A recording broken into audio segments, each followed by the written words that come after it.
Jon woke from his slumber, though it was not a typical morning. The room was thick with black, and it filled his lungs. The black was suffocating, and Jon began to panic. His disorientation dizzied him as he struggled to stand upright. The walls seemed to be closing in on him as he feebly struggled against them. He pushed and struck at the walls as the darkness continued to suffocate him. No sooner had the walls begun to give way, as evident by the blinding light from beyond the barrier. He continued striking with his feet, hands, and teeth like a feral animal. The light was blinding as his eyes failed to adjust. His lungs then filled with proper air that invigorated him despite his blindness. It was then he discovered that he was not alone. Three giant faces peered down upon him. They were giant, 10 times his size, perhaps more. Still, his eyes had failed him as the brightness that surrounded him continued its assault on his eyes. The faces were blurry and unfocused. They were aware of his presence and seemed to desire his approval. The only attribute Jon could identify was their hair color. All three wore their hair long and elegant. Jon assumed them all to be female.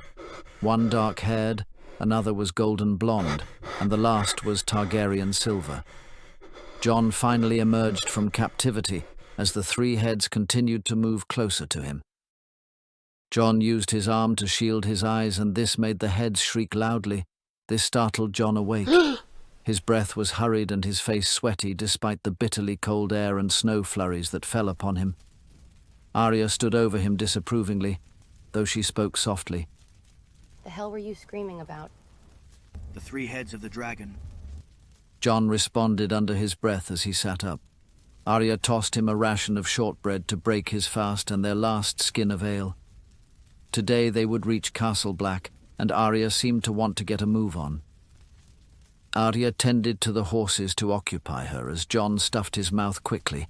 He thought on his dream and what it could mean, if anything. It wasn't the first time either. Ever since Arya revealed the dragon egg in her possession, Jon's recent dreams had become much more vivid. He'd much rather dream of his dear lady wife and their first child she was carrying. Jon left Eastwatch in such a hurry, he failed to inform her of his intentions. Lady Munda was preparing to ride back to the last hearth alongside Lady Mira and Maester Qyburn. Jon advised her to sail alongside Samwell and Sir Davos, but she rather travel by horseback. He swallowed his last mouthful, hoping to sneak off into the woods for a piss, before Arya demanded he mount his steed and begin their last push to Castle Black. Jon then rose to his feet, obviously searching for his direwolf. Arya noticed his curiosity and attempted to ease his own mind. They set out on a hunt before dawn. I reckon they scored a large kill as they usually return before daybreak. Jon swallowed this information and the rest of his bread before responding. Do we wait, or shall we push on? Jon asked, and Arya seemed to anticipate his inquiry. I'm departing immediately. If what Bran has stated is true, Gendry may be dead already. I have little time to lose Jon. Just give me a moment to piss. Jon responded reluctantly. Within the hour their camp was packed and their horses began their gallop towards the seat of the Night's Watch. They had forgone watering their horses as Jon had now recognized the woods just east of the castle. The castle then came into view and the two approached rather recklessly. They never discussed what they assumed to encounter, but the direwolves were yet to reacquire them. And for the first time in their journey, Jon felt nervous. He remembered the massacre of Samwell's army beyond the wall, as well as the fall of the remaining free folk at the last hearth. Arya pushed open the main gate and mounted her horse as they pushed into the training yard. Jon noted the black flag being whipped about by the northern winds. Jon whispered to her, but she paid him no mind. Arya sprung from her steed and secured it just outside the stables. Jon followed suit, still taking in the castle from every available angle. The courtyard was void of footsteps in the snow, and the braziers were cold to the touch. Every possible indication bellowed that no watchman remained in the castle. Jon and Arya trekked through the snow-covered courtyard and made their way to the brig. Jon drew ice and Arya unsheathed frost as the two slowly made their way through the darkened corridors leading to the brig. Jon again checked the torches, unlit and cold to the touch as expected. He winced at the fact that Arya may have been mistaken. He now focused on how he could convince her to leave, given the brig would likely be found empty. Their footsteps echoed despite their best efforts. Each and every cell door was ajar and every torch was unlit. Jon could hear Arya sniffle as she swallowed her heartbreak with each and every empty cell. She refused to be deterred as they continued searching every room in the castle. The larders, the armory, and even the officers' quarters all empty. Jon now sheathed his ice as they found neither friend nor foe. For the better part of the evening, the pair ensured the castle was indeed empty. Arya's disappointment was evident, as was her panic. Perhaps Bran was mistaken, Jon thought.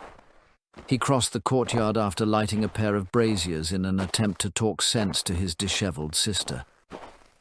At least we can sleep under a roof tonight. Jon gestured to Arya's disapproving scowl. It is also odd Ghost and Nymeria have yet to return. They know these woods better than even I. Jon offered nothing other that his concern for the wolves was indeed sincere, but he was clearly attempting to distract the future queen from the fate of her betrothed. Arya would have none of it. We've only searched half of the available spaces, Jon.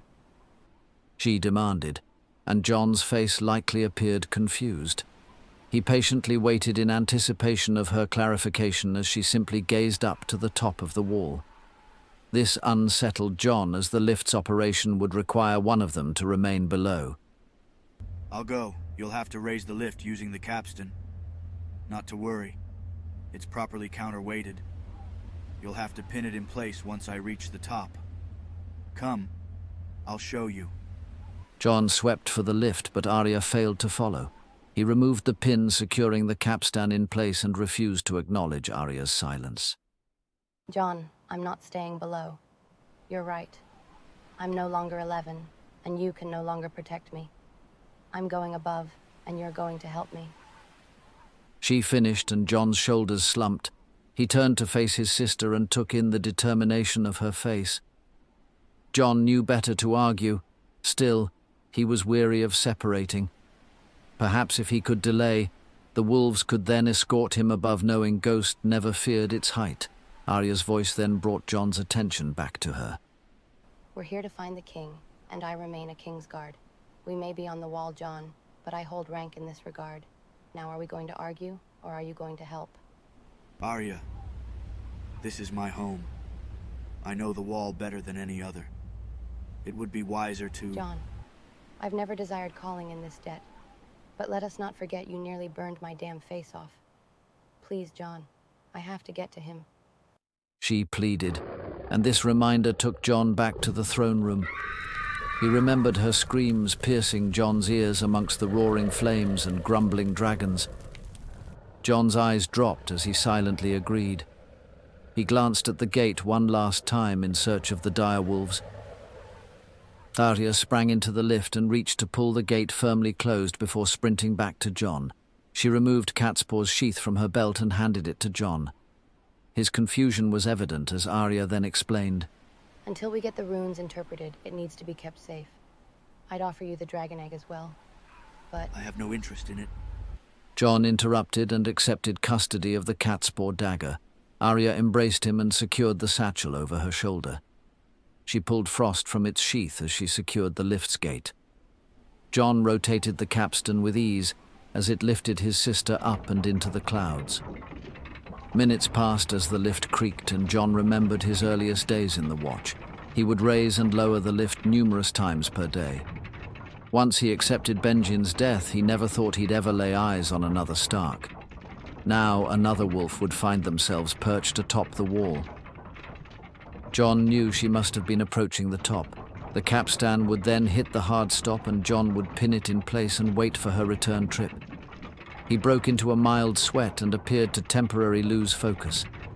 A sudden movement of black acquired his attention for a moment. Jon's head spun around, attempting to reacquire it. He knew a watchman remained here somewhere as the designated fire watch. The builder remained and assisted Jon on the capstan without announcing himself. His hair was blonde, and his build was fair. Jon struggled to remember his name as he had served exclusively under Sir Hunt's command. For a few moments the two watchmen worked in silence, until Jon recalled the builder's first name. Alan, isn't it? Indeed, Lord Commander, but I dare say you failed to remember my last name. Forgive me, brother. I have nearly 20,000 names and a dozen castles under my charge. Jon responded to the silence as the young man continued assisting in rotating the capstan. Jon felt slightly guilty as they had nearly raised the lift to the top.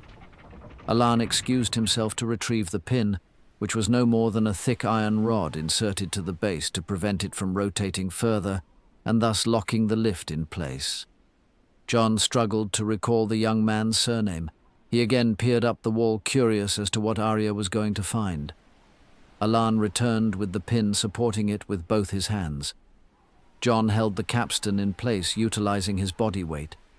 As Jon grasped the heavy pin and attempted to secure the lift in place, a blinding pain nearly brought Jon to his knees. Jon cried out as his entire arm went numb, dropping the heavy pin to the ground. Alan had buried a dagger downward into Jon's collarbone, all the while twisting the blade aggressively. Jon struggled to separate himself from the watchman as he was quickly weakened. He utilized all his remaining strength to then hold the lift in place. Numerous questions ran through his mind as he struggled to reach his sword's hilt. Alan removed ice from his sheath and cast it out into the snow and out of reach. Jon now struggled with the blade that now sprayed his blood onto the snow. His attacker now finally spoke as Jon's struggle began to weaken. Rose is the surname you were searching for, Lord Commander. Granted, it was not my birth name. Sometimes I would forget it myself. Changing it was quite necessary given the name my father granted me. Why? Why would you? Who are you? Jon cried as he began struggling to stay conscious. None of this made any sense to him until the builder, Alan Rose, spoke again. What's another name for a rose, Lord Commander? Jon thought on his question. He had obviously pondered this moment for a long time. The truth stabbed Jon as sharply as the builder's dagger. Thorn. A thorn is another name for a rose. You are Alistair Thorne's son, are you not? Jon accused, and Alan withdrew his blade in a rage. Jon cried out and he fell to his knees as the capstan began to rotate, lowering the lift Arya was trapped in. Alan then stood over Jon and prepared to take his life. Jon was sure of it. The smug satisfaction suddenly disappeared from Alan's face as he suddenly ascended off of the ground. Jon blinked with difficulty, refusing to believe his eyes that suddenly became blurry. Jon Tarly had lifted Alan Rose's small frame above his head. Lord Tarly slammed the limp body onto the frozen ground and landed with a thud and a small whimper. Jon must have been hallucinating, for everyone present were those who were closest to him. His son, Eddard, then aided him onto his back as Jon pleaded for him to raise the capstan. Eddard helped himself to lifting his aunt back to the top of the wall. Jon still wasn't sure if this was real or not. His face was then embraced by his loving wife as her flaming red hair tickled his face. Jon wasn't sure who would visit him next. His darling wife's panicked words seemed to fade into the distance slowly. If his next visitor was to be Lyanna Stark, Jon would then know he had left this world. While Jon had pledged his life to the Watch, he never considered he would die cold in the Castle Black courtyard again.